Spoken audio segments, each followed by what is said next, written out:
Kantutan Primary School. Isipin mo, puro kabastos na ituturo sa'yo dito eh. Bayad National High School. Ha? Sino man nagpanalan dito? Doon lakas ng trip eh. Inuban Elementary School. What?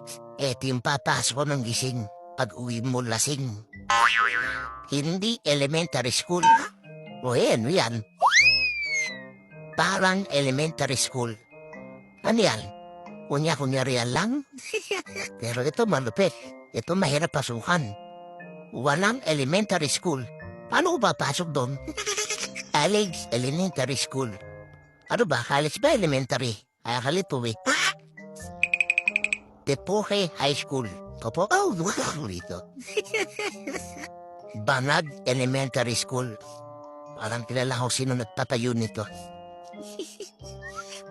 Baliw Elementary School. Papasok ka ng matino. Paglabas mo, alam mo na.